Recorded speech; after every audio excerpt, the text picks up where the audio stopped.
എത്രാമത്തെ ദേശീയ ജലപാതയാണ് ഗോദാവരി കൃഷ്ണ നദികളിലൂടെ കാക്കിനഡയെയും പുതുച്ചേരിയെയും ബന്ധിപ്പിക്കുന്നത്? ദേശീയ ജലപാത 4. ഏറ്റവും കൂടുതൽ സംസ്ഥാനങ്ങളിലൂടെ കടന്നുപോകുന്ന ദേശീയ ജലപാതയുടെ നമ്പർ 1. ദേശീയ ജലപാത 1ന്റെ നീളം എത്ര കിലോമീറ്റർ ആണ്? 1620 കിലോമീറ്റർ. ദേശീയ ജലപാത 1 അലഹാബാദിനെ ഏത് സ്ഥലവുമായിട്ടാണ് ബന്ധിപ്പിക്കുന്നത്? ഹാൽഡിയ. ദേശീയ ജലപാത 1 പ്രഖ്യാപിക്കപ്പെട്ട വർഷം 1986. ദേശീയ ജലപാത 2 കടന്നുപോകുന്ന സംസ്ഥാനം അസം. ദേശീയ ജലപാത 2ന്റെ നീളം 891 കിലോമീറ്റർ.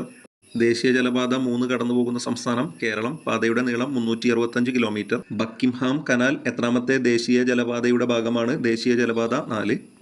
ബ്രാഹ്മണി മഹാനദിയിലെ ദേശീയ ജലപാത ഏത്? National waterway 5. Central inland water transport കോർപ്പറേഷന്റെ ആസ്ഥാനം കൊൽക്കത്ത. എത്രാം ദേശീയ ജലപാതയാണ് അനന്ത വിക്ടോറിയ മാർത്താണ്ഡൻ കനാൽ എന്നും അറിയപ്പെടുന്നത്? ദേശീയ ജലപാത 13. ദേശീയ ജലപാത 3 ഏതൊക്കെ സ്ഥലങ്ങളെ ബന്ധിപ്പിക്കുന്നു? കോട്ടപ്പുറം,